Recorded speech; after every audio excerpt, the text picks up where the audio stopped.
the U.S. military has formally ended its combat operation in Iraq. Now, you might say, what combat operation in Iraq? Well, the never-ending war is what we're talking about. Yeah. Yes, the war that's just been going on and on and on. Now, we had already agreed in July to withdraw troops from Afghanistan.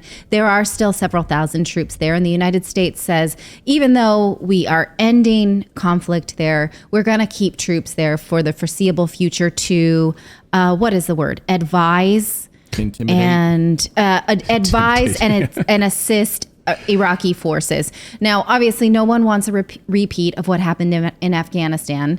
That doesn't seem to be a threat at this given moment, given the low number of troops that are there anyway. It's about 2,500. But it does matter when it is formally declared a combat mission and a non-combat mission. For instance, it matters for the severance pay of soldiers.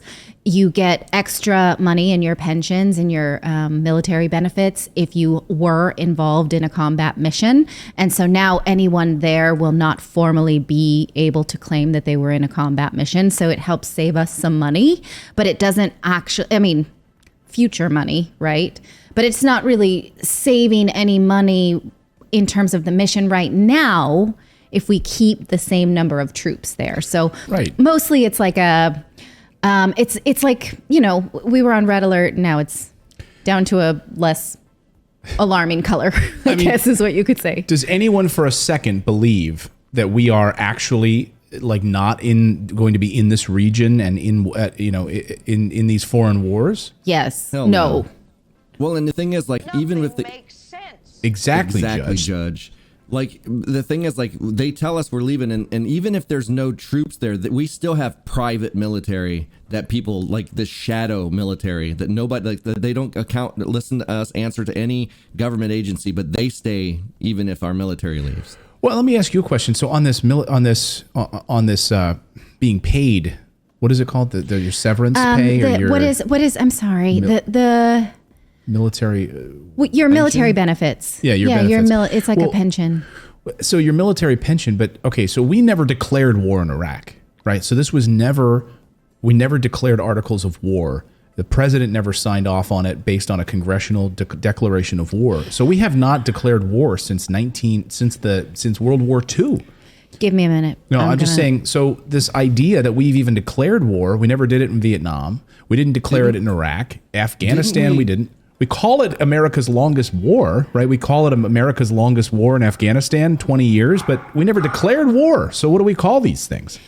I thought immediately after 9/11 we did declare war in Afghanistan, but I could be wrong. But I thought we did.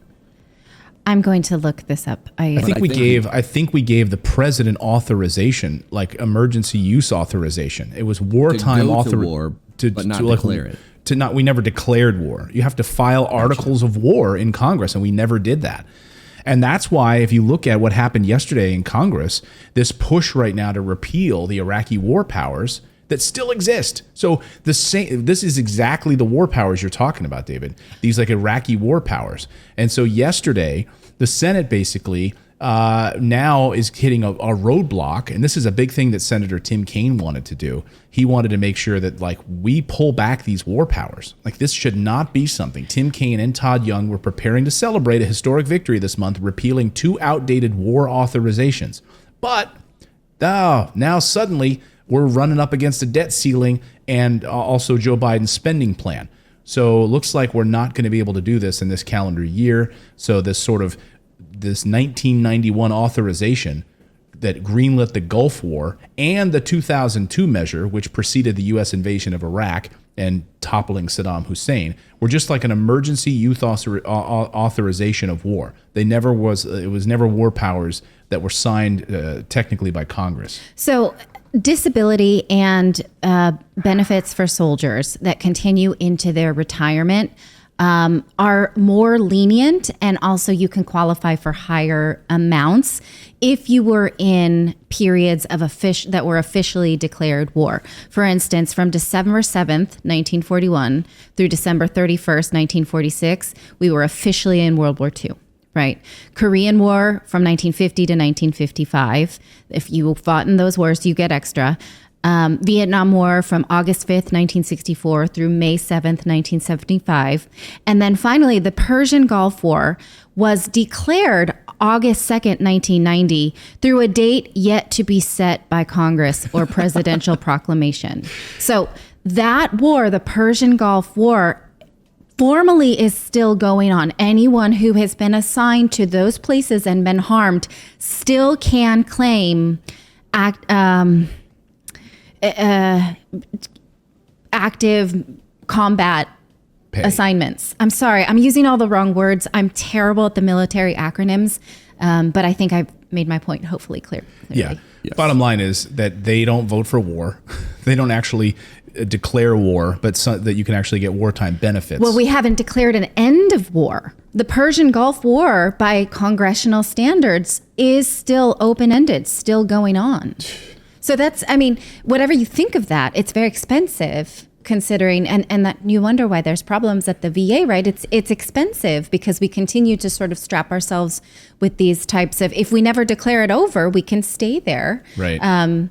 You know, and I mean, rightfully so. The soldiers that are sent there should be taken care of. They're sent into dangerous places. But they should be by being sent home. That would be a great way to take care of all of them. Absolutely, I agree. I agree with you. But so I don't know if this qualifies because we're saying now the combat mission in Iraq is over. Does that mean that Congress has actually declared an end to the Persian Gulf War? I don't know. Lisa Pettit in our chat says, my brother was in the Persian Gulf War and just passed away. Oh, we're sorry for your loss, and thank you, for his service to the country. My brother Tim was also served in the Persian Gulf War. I remember a terrifying time.